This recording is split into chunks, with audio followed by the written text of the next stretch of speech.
It's great to see everyone here. Now, there's a few slides at the beginning, a little bit of traditional webinar stuff. I promise to keep it short, and we'll get to the Q&A here really quickly. So I want to start with just a quick introduction. I'm on the right there, Aaron Caffin, VP of Marketing here at Gremlin. I've been here for 2 years, but I've been in the DevOps IT space since 2012. So I've seen a lot of these kinds of challenges and ways that companies have solved them.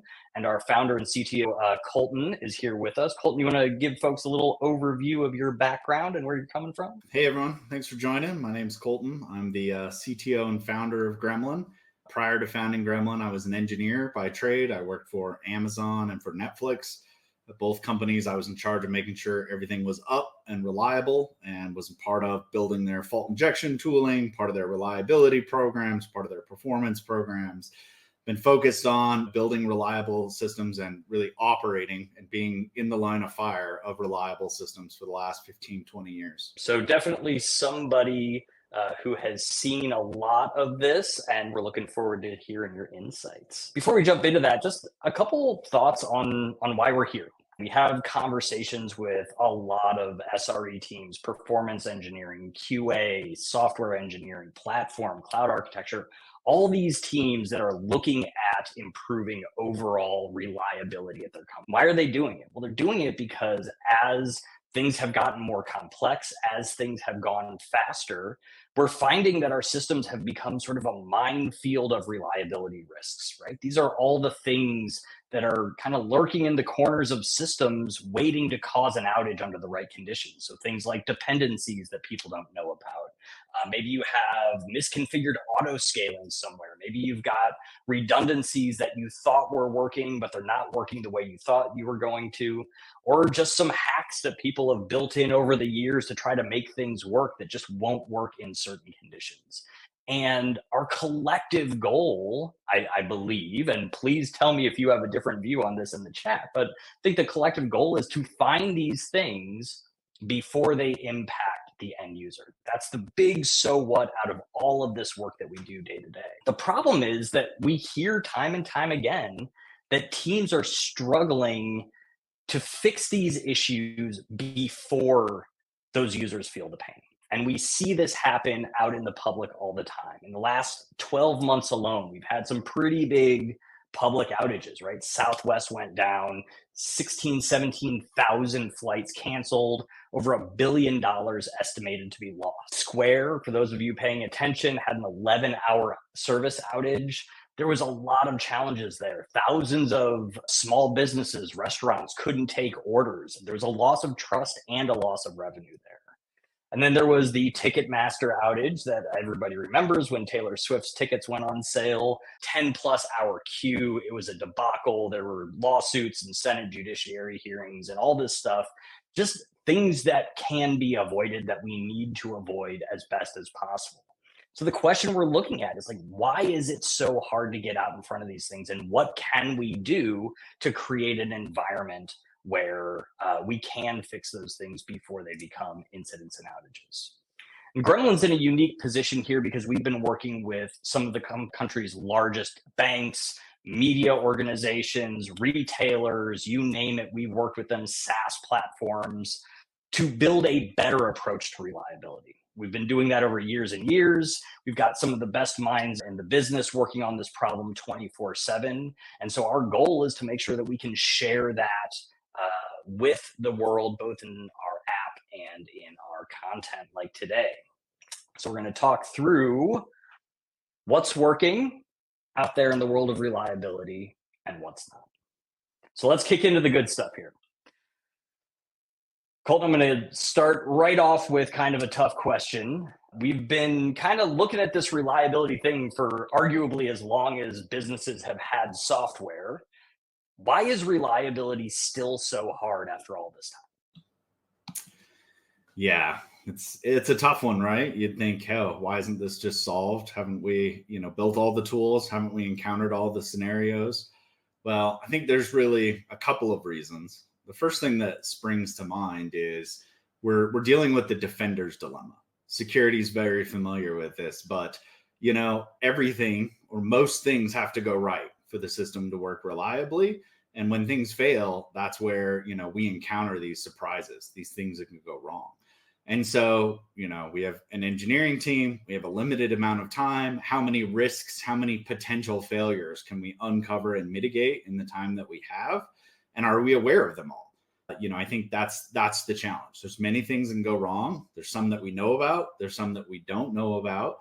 And we have a limited amount of time and resources. And fundamentally, the business views this as, critical. Systems have to be up and operate, but it's kind of a cost of doing business. And so, they're focused on features. They're focused on what's going to get customers in the door, what's going to help generate revenue. And while a failure will prevent you from collecting revenue, it won't get you any, fixing it won't get you any new revenue.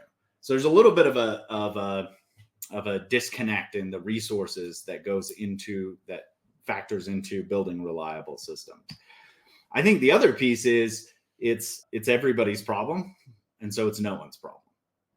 Lots of people have a hand in building reliable systems because there's lots of moving pieces. The infrastructure needs to work well. Data center or the cloud provider level needs to work well. We need, our platform team to be able to make sure Kubernetes is configured and has the right permissions. We need our app engineers to build that reliable, backoffs and resiliency mechanisms. And so we have many people that are tasked with solving this problem. And if we don't have a good way to coordinate it, a good way to bring it together, that can be a real issue. So is it fair to say there's lots of work to do? The results of that work is kind of hard to measure. And so it's easier to kind of wait for things to go wrong and use that urgency to drive action. But what we really need to do is force that discipline and create that culture that we can get out ahead of the issues with. Yeah, when you say it that way, I saw an interesting little comic on Twitter the other day, and it was essentially two people standing next to a little fire. And one person puts out the fire and the other person watches it. And then we go to the next frame and the fire's gotten bigger. And then they say, oh my gosh, there's a big problem and everybody needs to be involved. And the other one, they just put out the fire. And then we get to the last slide and the person that put out the fire, they did their job. They actually prevented this whole thing. Do we reward them? Do we recognize them? But in this comic, the person that, waited for the fire to get out of control and then called for everyone to get involved and then fixed it was viewed as a hero. And so I saw that, I retweeted that. I said, hey, this is what we deal with in reliability. The people that are out there doing good work to prevent fires from ever occurring, we're not often recognizing them. We're not often rewarding them. And once things go wrong, someone comes in and fixes it. That's great. That's needed. But we're rewarding that behavior. And so it becomes a bit of, people are motivated by what behavior you reward. And so if we reward the firefighting hero behavior and not the, boring but good engineering that happens in advance, let's not be surprised that our system operates that way. Well, I think that sort of leads into, one of the bigger questions around SRE. So there's this sense, I think, over the last, 10 years or so, that SRE was kind of supposed to be the answer to all of this. Google wrote the book, everyone got excited and we all, saw the potential for SRE to come in and be the ones to drive this sort of proactive approach. How have you seen the evolution of that role since that time? And where would you kind of characterize the state of SRE as a role today? Yeah, it's interesting. I would consider myself an SRE, although I've never held that title, because I'm an engineer that also understands, operating a system. And I think that's really what SRE is meant to encapsulate, is either an ops person with an ops background that is embracing engineering to go build and automate these problems, or an engineer that has that initial starting point that understands what it's like to operate a system. And it's good cross training. It's good to have that visibility on both sides.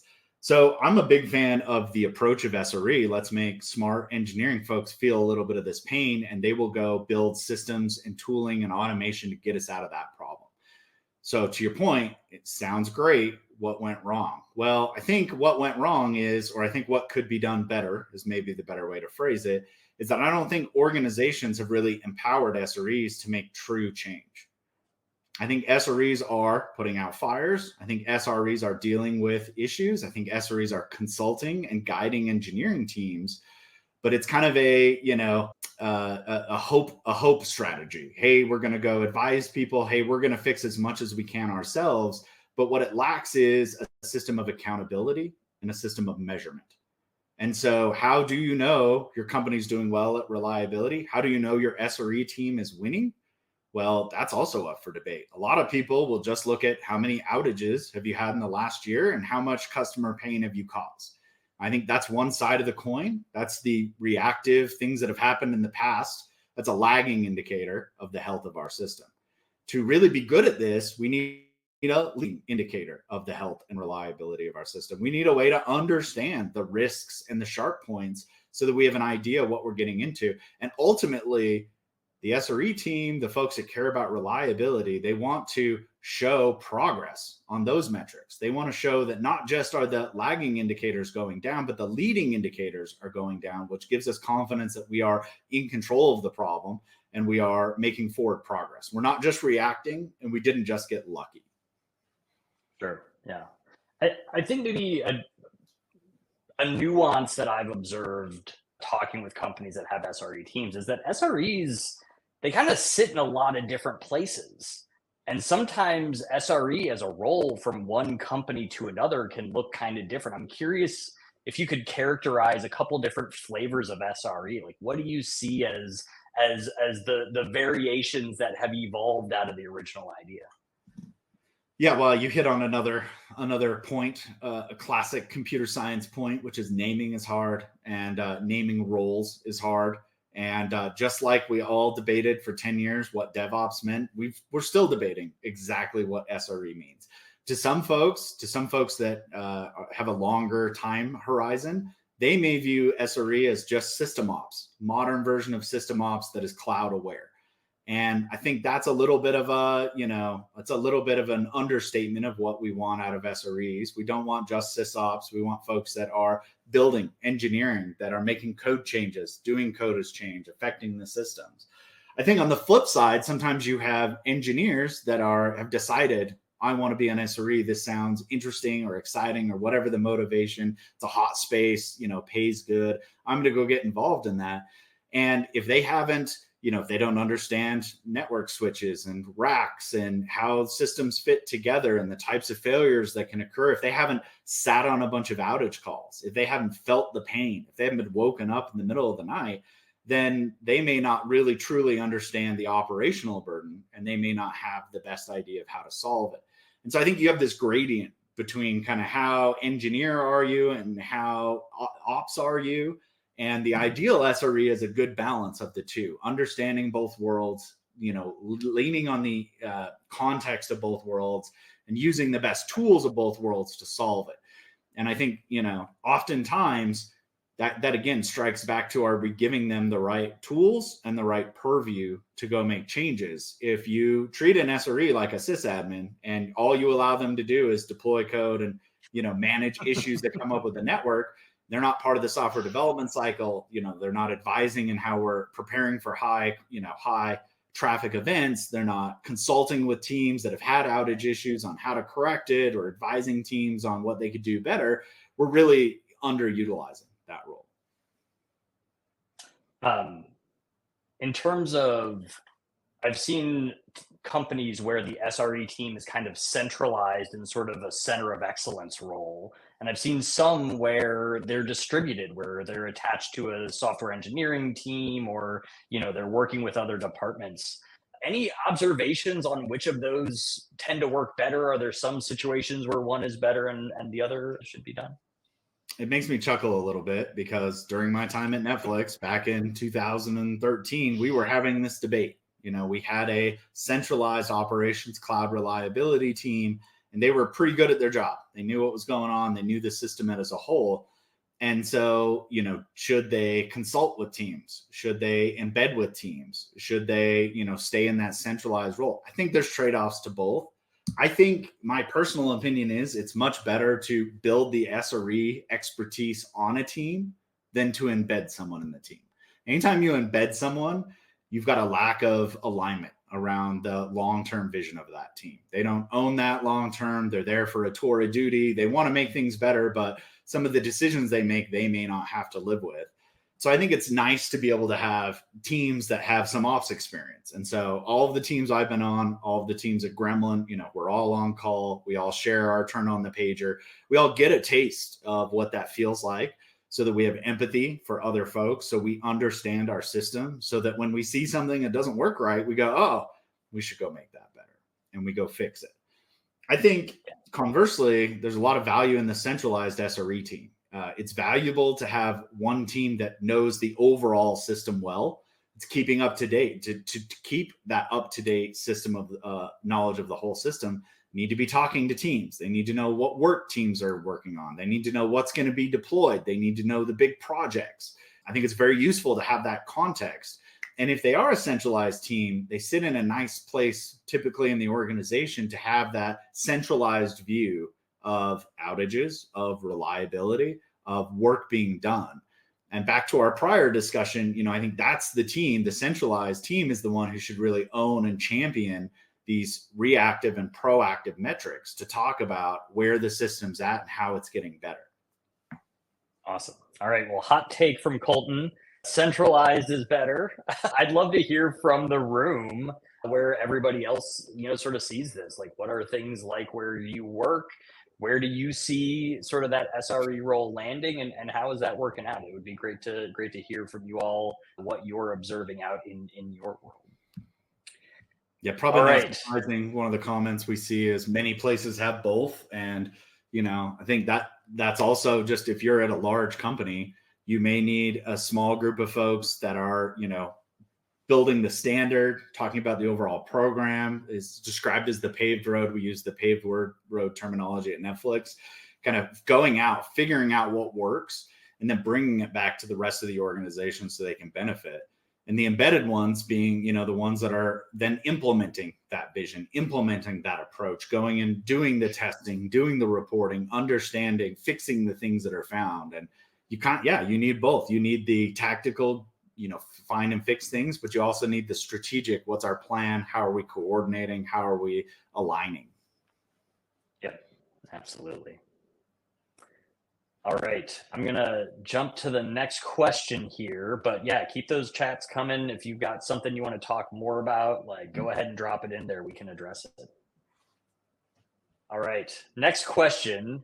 I wrote this one a little clickbaity, and I apologize, but I am a marketer, so that's just how I roll sometimes. We talked a little bit about sometimes some frustration, right? I mean, SREs or people doing SRE like roles, like everyone in the organization, we all want to make impact.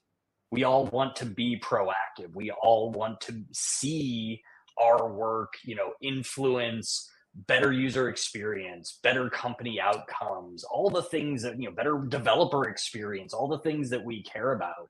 And, I think we hear from time to time SREs say, listen, I don't feel like I can make the impact that I want to make, right? You talked about this a little bit more, but I kind of hear three versions of it. It's like, we don't have enough SREs. Our SREs don't have the power they need to make impact, or people just don't really know what it is that we're trying to do, so we can't make headway. Do you have any sort of take on those three different things? Are there others? How do you think about that? Yeah, it's an interesting way to phrase the question. I think, are some teams understaffed? Hard to say on a team by team basis. Is SRE as a whole understaffed? I don't think so, but I think it could be perceived that way depending on what the business expects. What do I mean by that? Well, if you're going to hire, SRE, each SRE you hire is going to go out and do X amount of work, and you have, 50 times X amount of work to accomplish. Just hiring 50 SREs, is that a way to solve it? That's one way to solve it. Is that the right way to solve it? The engineer in me says no. The thing is, we want to build scalable solutions that really empower the engineers and the broader company to make the right decisions. And so I think that's the catch, is if it's understaffed, we're asking them to do too much, or we're asking them to do too much manually. And in those worlds, we need to give them some time to build tooling, to build automation, or to go teach the organization. And so then you talked about under-empowered. Again, I think the SRE team probably does suffer from this. They don't have the teeth, in some organizations to say, no, you can't deploy. No, you can't make that architectural decision. Yes, you've got to go do more testing to prove to us that you're ready. And I actually think that's the healthy next step for the industry, is to give the SREs a bit more authority and accountability. It's not blanket authority. It comes with accountability, but the opportunity to influence things. I think this can go wrong. It can be like the draconian security approach, where the best way to make things reliable is just never to push code. That's not how we operate. That's not good business. And so the converse is, we need to empower engineers to do this efficiently. I think there's lots of ways SRE teams, through tooling and education and helping the teams writing the code. Again, it's not just the SRE's problem, it's everybody's problem. So the SREs, they can run point and they can help report and help us understand, but we also have to hold the teams accountable. Are the teams investing time in reliability? Are they finding and fixing issues? Are we giving them, space? And I think that comes back to, under empowered is, does the business see the benefit? And do we have a good way of quantifying the benefit to the business? We all know when things go wrong, it cost us $1 million and it was really bad. Let's have that never happen again. But when we say, I need every engineering team to spend 1 hour, 1 day a week on reliability, does everyone lose their mind, or is that a reasonable request? Can we amortize out the cost of that? And that's actually how I view it, is we're amortizing the cost. We can spend 1 hour a week up front, or once a month, we can lose 2 days to dealing with it. Right. That's a net loss in time. So I think, giving teams the ability to, plan this work, to do this work, to invest in it. And then, as we discussed, you have to reward teams for the right behavior. If a team goes and does a lot of work, they're a very reliable service. You never see them on an outage call. They're never part of a customer outage. That didn't happen by accident. It wasn't, just never touch that code again and it will continue working perfectly. It's often because the team has invested a lot of work behind the scenes, unthanked work, unrewarded work they didn't get promoted for to do that. And so if we want reliable, boring systems, we need to go promote and recognize the people that are making boring, reliable systems happen. Right. Oh, that makes a lot of sense. Yeah, I, sort of thinking about that third one, the misunderstood, I'm curious, do you see any disconnect between kind of what companies think they're hiring for and what they actually end up needing? Like, is there actually maybe a disconnect on the job rec sometimes? Yeah, I think that goes back to some companies don't know what they need. Do they need, engineers to come in and apply automation? Do they need project managers to go make sure every team is doing their due diligence? Do they need sysadmins that are going to build the right platform and infrastructure? Based on what you want, you could definitely misunderstand, hire the wrong person, and it'll be frustrating for them and for you. They'll want to go, make the system better through a variety of kind of well understood SRE concepts. And if your expectation is just go put out the fires and duct tape everything that you find, well, that might not work out for either party. Yeah. Well, we're going to switch to a positive tone here. We've been talking a lot about some of the challenges and some of the things we hear that people struggle with, right? We want to talk about what's working too, because, you've been doing this a long time. You've done this at a bunch of companies that, I think at least from an outward, position work really well. They're reliable services. We have a lot of customers who have really developed their own reliability programs and figured out how to make it work in ways that maybe they were challenged with before. I'm curious, when you look across that breadth of experience, what stands out as like the trends, the approaches, like what are people doing that is working relative to driving that proactive reliability approach, whether in SRE or other parts of the organization?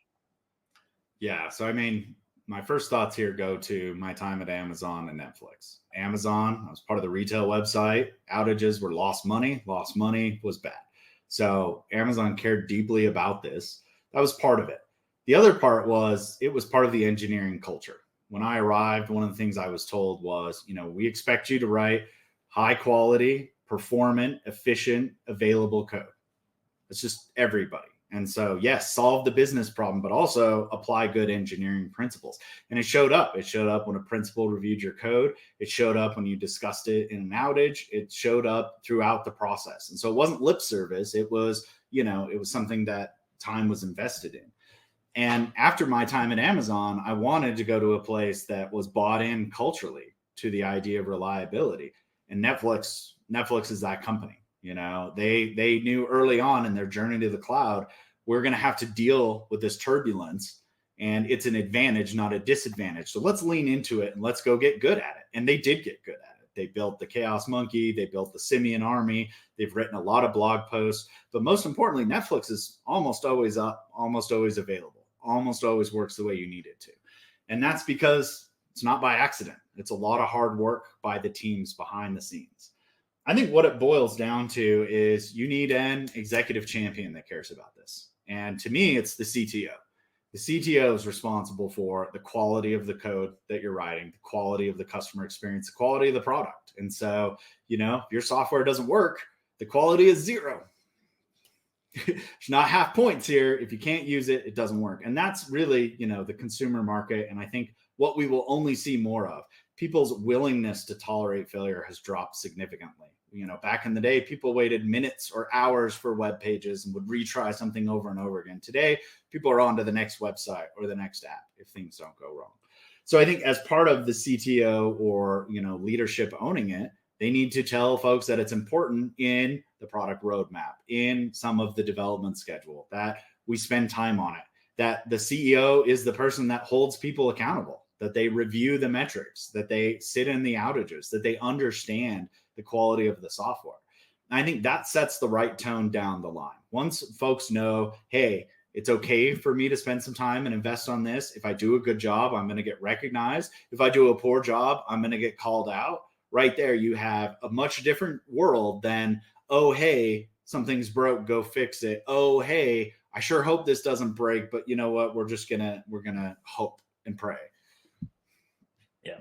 Yeah, no, absolutely. And I think it's fair to say that, everybody in every company wants that to be the case, right? I mean, there's the challenges, and we could have a whole nother webinar about, the trade-offs involved in reliability, the trade-offs of cost, the trade-offs of speed to market, the trade-offs of all sorts of things, which obviously that's where this all comes down. But, going back to what you said before, sort of foreshadowing a little bit some of the product stuff that we've been working on, it really comes down to that lack of measurement, right? Like people in that CTO role, they want to be able to see where impact can be made and where to make that sort of ROI. I mean, is there sort of some commonality you see in terms of like companies that have been able to get some level of measurement to that, whether it's on spreadsheets or whatever?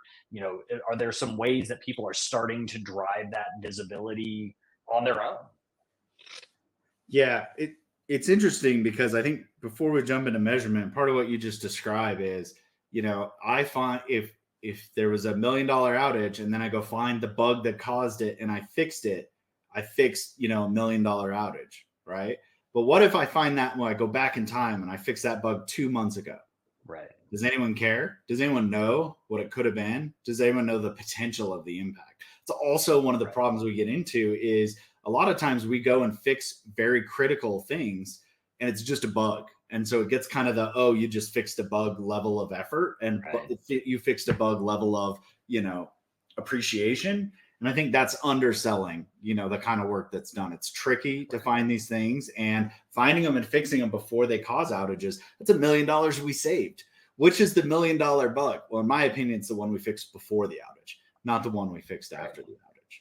But as you said, how do we measure this? How do we do this? We've seen a lot of companies, really clamoring for this. You mentioned product stuff, but I think what I'll say is, we built a fault injection tool on a platform because that was the tooling we needed to go enact the kind of programs that we thought were valuable, to go get the jobs done that we needed to get done. And what we realized in market and working with customers is that's half the problem. How you inject the failure, how safe it is, how secure it is, how well you clean up after yourself. That's all important. That all needs to be there. None of that gets teams to go do the right thing. None of that helps leadership know whether or not we fixed $1 million bug or not. None of that helps us understand how prepared we are for the Black Friday event later this month. And so what we need is visibility into that. And so we listened, we heard this was product feedback, this was market feedback from our customers, from our prospects. Hey, we need a tool that helps us solve this problem. What do you got for us? And that's where we came about thinking hard. How do we quantify this good work that happens before it causes an outage? Well, we took a page from security. We started thinking about risk. Really, things that haven't manifest yet are risks. Risks have different priorities, but ultimately we want to be aware of those risks. Just like we want our security team to go scan for known vulnerabilities, our reliability team should be scanning for known vulnerabilities. And those are easy things we should go address. There's a second part of it, which is, kind of just good engineering testing, which is, hey, we have a set of test cases that we know need to pass. What happens if we lose a dependency? What happens if we lose an availability zone? What after if we shift over a region? Those are important test cases. Are we testing them? Do we have tests that cover them? Are we running them on a regular basis? That's where, kind of the old world is once a quarter, once a year, we'll do this big event and maybe we'll learn some important things out of it. But really we've checked this like compliance checkbox, where what we want is teams to be doing that every week, a little bit at a time. So it doesn't build up. So it keeps up with the dynamic system. And that gives us a sense of test coverage and of test quality. And so really we boiled it down into, existing concepts: risk in the system, test coverage, quality of the tests. And we built that all into a score because we wanted a kind of a convenient summary metric that gave us a good view of how a team or a service was operating. It gives us the opportunity to boil it up across the organization and see how is the company doing overall. Yeah. Well, and I think, you sort of, you jumped right into our next topic, and I think you covered a lot of the high level, but I think it might be worth even digging into a little bit because, Gremlin as a company, as a product, I think has evolved a lot. I mean, the challenges, as you say, I mean, they've not changed dramatically. I think we've built on sort of what we saw work early on. We've been able to continue building more and more functionality to just unlock more and more value relative to this problem. But you've been here for that whole process. I'm kind of curious, when you think about the challenges that you've been able to solve each step of the way, what have you seen? What has it unlocked in the product, and how has that sort of led into the next phase? Yeah, I mean, I think back to early days where we just had, we had to go build an agent that caused these failures. And then we had to go get somebody's security team to let us, install it and run it. A whole lot of, detail there. A lot of detail in figuring out how to build the product to inject the failure correctly, how to handle Windows and Linux and Kubernetes and containers and OpenShift and SE Linux and like all of these things. And so there's a lot of moving pieces there that have evolved over time. The tests themselves were a great building block, but you needed a way to combine those, kind of like Legos. I want to recreate a past failure. So we built scenarios so you can combine them together. And the next problem we ran into is, hey, how do I know if this test behaved correctly? How do I know if my system passed? Well, what we really needed was a better insight into the health of the system. We needed to go in and to be able to integrate with alerting and monitoring so that we knew the system remained healthy. That allowed us to then tell people, hey, you ran this test, it passed, your system did the right thing, or it failed. You need to go fix and improve something. And that really opened the door for us to go build test suites and have automatic tests that we could go run on behalf of the customer and know whether it succeeded. So we could take out some of the homework of, did my system respond correctly, by just integrating with better observability and giving people better answers. And that kind of led to, where do I begin? What are the things that are most important to me? Well, we built a test suite, which was the 7 tests every team should run. And it's your 80-20. It doesn't cover everything, but it covers the most important things. And that's a great starting point for people to go run these out of the box one-click tests to understand how reliable their system is and where it stands. And people played with that. They loved that. They said, oh, you know what? That's a cool, I liked your test suite. Let me build my own test suite. So one of the things we just launched was, build my own test suite. I have my own bar of what good looks like for my company. I want to go build the, tier 1 service bar, and it's going to have 10 tests because I need to do a couple of extra things. So we enabled that. All of this kind of came down to our champions needed to see that progress was being made, that risks were being mitigated, and the system was improving. And so we needed to build some dashboards, some reporting, some ways to, slice and dice that information so we could give leadership the view. And so ultimately that is, giving leadership visibility so they can drive the right behavior, hold people accountable, and reward the good behavior. Giving teams a clear idea of where to begin, of what's valuable, and of where their systems stand so they know what they should go test and fix. And those two pieces are really, the evolution of fault injection into, a broader view on how do I build reliable systems. All right, the last question we have, now that we've kind of talked through some of the things that we've seen and what's been working and what's been challenging, is where are things going? And, I think maybe just a couple minutes, because we've seen a lot of changes over the last couple of years, just in sort of the landscape of digital. Like, what should people be thinking about for next year relative to SRE, relative to, building that culture, relative to taking the next step, if this is the challenge that they're dealing with?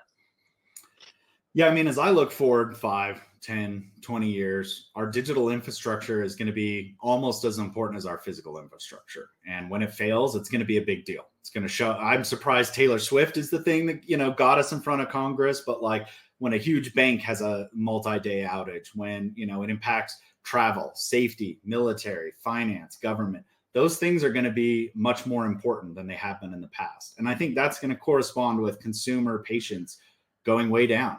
People are going to expect things to work fast, and to work when they need them to. So I think it's only going to become more important. We're going to move a little bit out of this move fast and break stuff innovation phase we've been in software, to where people are just going to say, look, you've got a thing. I expect your thing to work if you want me to pay you money. How we get there is, a bit of a question. We've struggled with our microservice architectures. The answer to developer productivity was great for that, was bad for reliability. A lot of moving parts, a lot of hard distributed systems problems we had to tackle. How are we going to evolve how we build and operate our systems? How we build and deploy is fundamentally different than it was 10 or 20 years ago. And so looking forward, probably going to build and deploy differently, probably going to operate differently. Is Kubernetes going to be on the tip of everyone's tongue in 10 years, or are we going to be on to the next thing? Those things are going to change. And so as we make new technology changes, as we adapt to how we build and deploy our software, we're going to have to adapt to how we operate it and how we test it. And I think what I hope to see is that just go hand in hand. As we're building new approaches, some thought is being given to the reliability story. How do we make sure this works and works well when we need it to? And again, I said this earlier, but my opinion is reliability doesn't need to be everybody stop the world for a month kind of a tech debt thing. If we spent 20 minutes a week, we could actually save ourselves a ton of time over the course of the year. And so I think it'll be more akin to that. The business needs to be efficient and agile, but it's important that the reliability is there. And so we really need people to be able to react quickly, adapt, and do a little bit along the way. It's kind of it's everybody's problem, so it's no one's problem. But the good side to that is if everybody takes 2 fingers and lifts the piano, it's actually, we can do a lot by having everyone do a little bit. And then I think, on the tooling product side, there's an opportunity to just improve what we're doing. What we built originally was for the advanced user. Here are all the tools you need. You're smart, go figure it out.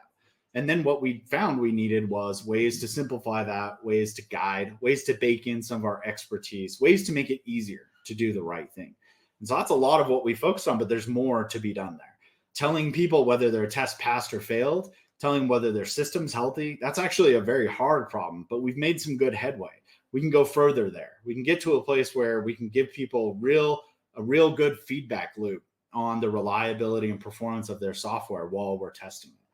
And our ultimate goal, my ultimate goal is, be able to do as much as possible for your average engineer so they can do as little as possible and get a reliable system. And so guiding them on the test, helping them interpret the results, those are the early steps. Helping them understand what went wrong, helping them debug and diagnose the failure. It's very nuanced. You got to get into logs, you got to look at network traffic, you got to do a TCP dump. There's a lot we could help with there. And then ultimately, you found the problem, you got to go fix it. And so I think this is the place where, we're keeping a close eye on, a lot of the market advances in terms of either, AI in the cloud, in the LLM sense, AI in the machine learning sense, or just good rubrics, good rules, good, knowledge that we can encode in the system that can really guide people, not just on what to test and whether the test passed, but how to go fix it and how to go have that ultimate end goal that we care about, which is not the process and the steps along the way, but the reliable system at the end of the day. Awesome. Yeah, no, I think that makes a lot of sense. And, I think we're all excited to see where this stuff goes. I mean, there's a lot of folks working really hard right now to address a lot of these challenges. I know we at Gremlin, spend our whole time looking at ways to make this easier. Certainly AI seems like a way forward. Certainly, measurements and standards and even looking at things like compliance, DORA, which is, an EU regulation for FinServ organizations. We're starting to see lots of different threads converge around reliability that seems primed to make this a bigger issue than ever in the years to come. Well, good stuff. Maybe just before we get into the final sort of wrap up session here, I mean, any big three takeaways? I mean, we think about this concept of building a culture of reliability, SREs and sort of helping to foster that reliability and ultimately like measuring, driving to improvements over time. Like if folks are going to take away a couple of things from this, what's the most important things for them to remember? Yeah, well, may or may not be the first one may or may not be for everyone on the call, depending on your title, but leadership has to be bought in. Your CTO or your VP of engineering or whomever's in charge of software development and product need to recognize that it's important and have a plan for it. And that plan doesn't have to be exhaustive 5 nines out the gate, but a plan is a lot better than hope and an ability to measure it and to make progress on it. I think the second step down is, reliability is not as hard as we think, but if we just spend a little bit of time, we can get pretty far. And so it doesn't have to be a stop the world thing. We can invest 10 or 20 minutes, a week and get a lot of value, make a lot of progress. And I think ultimately that saves us time. And ultimately as software engineers, as technologists, we take a lot of pride in our work. We work hard to build systems that solve real problems that customers rely on. And I personally take it as a mark of pride that I want to build a high quality, reliable software. So I think, that's our opportunity. That's one of the places we can show how we excel in our craft and how we, take pride in the work we do by making sure, not just that we get the job done, but we got the job done and it's performant, it's reliable, it's efficient. To me, that's great software engineering. Awesome. Great. Well, we've already started getting a couple questions in here, so I'll go ahead and maybe just address a couple of those. So first one here, so who provisions the infrastructure components? Who manages the lifecycle and configurations, upgrades, software teams, or SRE? Who operates in terms of best practices? So this is a big question. I think it speaks to the organizational challenge. Also, just a quick plug, if folks have questions they want us to address directly, go ahead and drop them in that chat. But yeah, who do you see as the owner? Who do you see as the operator of these kinds of deployments of infrastructure, lifecycle, and configurations? Yeah, man, I think it's going to somewhat depend upon your company and the size and scale of your company. Early days, I like my engineers to be taking care of it, to build it, to be able to fast prototype, to be able to get V1 done. But ultimately, if you're running a large established company, you've got process, you've got different teams, you've got division of concerns. I think the platform team has become the new DevOps SRE team, in general, and they tend to own the things that, the engineers don't own. And so the Kubernetes cluster, the cloud formation, Terraform, how you deploy it. I think the build pipeline is a little bit of a shared space. The engineers need to be in there writing tests and making sure things are working correctly. But ultimately, those artifacts are deployed typically by the platform team or the SRE team. Again, I think one of the anti-patterns is when you have an SRE team or a platform team and you give them all of the responsibility. And you say, oh, the engineer's time is so precious, we only want them to write code. That's a problem because the engineers need to write code that handles this. They can't operate in a vacuum. They need to be able to, operate in the real world. And one of the feedback mechanisms is seeing the outages, seeing the pain, seeing the bugs that happen. That's what informs them. And so, in my opinion, the SRE team is not to protect them from those things. It's to give them context and help them go address those things. They've identified them. They can help project manage it, track it, make sure they get finished. But ultimately, the dev teams need to be the ones out there, building better timeouts, building better alerts, building better backoffs. How do you handle a failed dependency? Your SRE team can't help you handle, well, they could, but they often won't write your network code to help you handle the failure of a dependency. Right. And so you've got to have, multiple eyes on the ball here to be able to drive the right behavior. Awesome. Great. All right. Well, I'm going to wrap up with a couple of slides. If you have additional questions you want us to address, feel free to drop those in chat while I do.